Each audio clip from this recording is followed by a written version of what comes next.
Hello friends, welcome to my channel. సుత్తు లేకుండా డైరెక్ట్గా శనగలతో చాట్ ఎలా చేయాలి ఈ వీడియోలో చూపించబోతున్నాను. స్టవ్ ఆన్ చేసుకొని ప్యాన్ పెట్టుకొని 2 టేబుల్ స్పూన్ల ఆయిల్ యాడ్ చేసుకోవాలి. ఆయిల్ వేడయ్యాక సన్నగా తరిగిన ఒక ఉల్లిపాయని యాడ్ చేసుకోవాలి. దీనితో పాటు వెల్లుల్లిపాయలు కూడా 2-3 రేకలని తొక్క తీసి యాడ్ చేసుకోవాలి. ఒక 5 మినిట్స్ తర్వాత మీడియం సైజు ఉన్న టొమాటోని చిన్నగా కట్ చేసుకొని వేసుకోవాలి. ఆనియన్స్ని, టొమాటోస్ని చిన్నగా కట్ చేసుకోండి.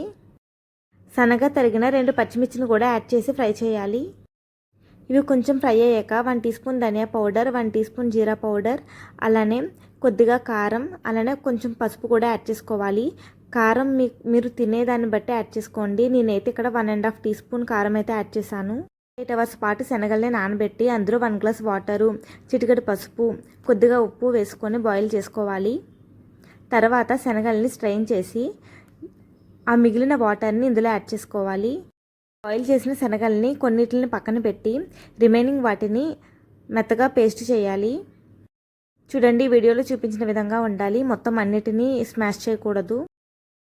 వాటర్ వేసాక 7 to 8 మినిట్స్ బాగా మరిగించాలి. ఇప్పుడు స్మాష్ చేసిన శనగల్ని యాడ్ చేసుకోవాలి. ఇందులోనే రుచికి సరిపడా సాల్టు, అలానే కొద్దిగా గరం మసాలా వేసుకొని దగ్గర పడేంత వరకు కలుపుకోవాలి. కన్సిస్టెన్సీ ఇలా వచ్చాక ఒక బౌల్లోకి తీసుకోవాలి. ఇప్పుడు ఇందులో సన్నగా కట్ చేసిన ఉల్లిపాయ ముక్కలు, కొత్తిమీర, మీ దగ్గర ఏదైనా మిక్సర్ రెడీగా ఉంటే అది వేసుకోవాలి. నేనైతే పానీపూరి ఉంటాయి కదండి, అవైతే ఇలాగా చిదిపి వేస్తున్నాను. వీటితో పాటు వేయించిన పల్లీలు కూడా వేసానండి. శనకారప్పసు ఉన్నా లేదా కారబుంది ఉన్నా అవి కూడా వేసుకోవచ్చు. కన్సిస్టెన్సీ మాత్రం బాగా చిక్కగా అయిపోయేంత వరకు ఉంచకూడదు, కొంచెం పలచగా ఉండాలి. ఎందుకంటే ఇవన్నీ యాడ్ చేసేసరికి మనకి కరెక్ట్గా ఉంటుంది. ఈ చాట్ మీకు నచ్చితే please like, share and subscribe. Thank you so much. Bye.